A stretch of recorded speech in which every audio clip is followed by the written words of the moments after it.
iniciamos ya con la lectura del libro de los Jueces, que es la continuación inmediata a Josué. Cuando termina el libro de Josué, dice que durante la vida de Josué el pueblo de Israel sirvió al Señor y cumplió todos sus mandatos. El libro de Jueces comienza diciendo exactamente lo mismo, le copia un versículo. Pero después dice, al pueblo de Israel lo sucedió una generación que no conocía las hazañas de Yahvé ni a Yahvé, y se fue con otros dioses.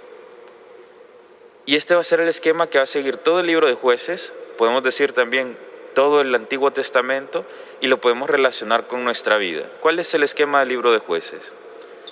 El pueblo que abandona a Yahvé se va con otros dioses. Como Dios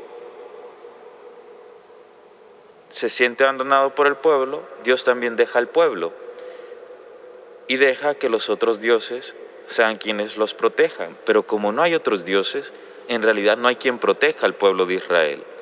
Y el pueblo de Israel sufre las consecuencias. Cuando el pueblo de Israel está sufriendo las consecuencias, clama nuevamente a Dios, a Yahvé, para que lo perdone y lo proteja. Yahvé en su misericordia lo perdona y suscita un juez que ayuda a liberar al pueblo de Israel de sus pecados. Pero cuando muere el juez, vuelve a suceder lo mismo. El pueblo retorna a otros dioses, Dios deja al pueblo, el pueblo sufre las consecuencias de su pecado, vuelve a clamar a Dios y Dios vuelve a suscitar otro juez. Se vuelve cíclica la historia en el libro de Jueces, se vuelve cíclica la historia en el Antiguo Testamento y se vuelve cíclica la historia en nosotros. Por eso dicen que el ser humano es el único animal que tropieza 2 veces con la misma piedra. Así nos pasa a nosotros. Cuando estamos con Dios, estamos bien.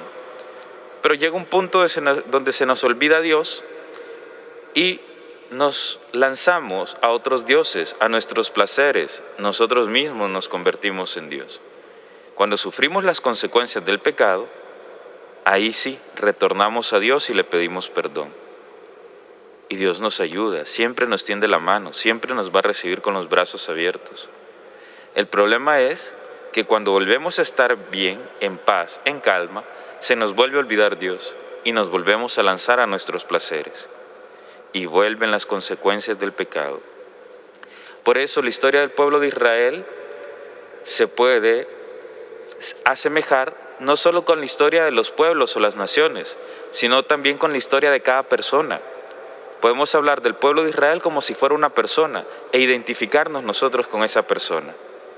Así nosotros muchas veces dejamos al Señor y ya cuando estamos con el agua al cuello, volvemos a clamar al Señor.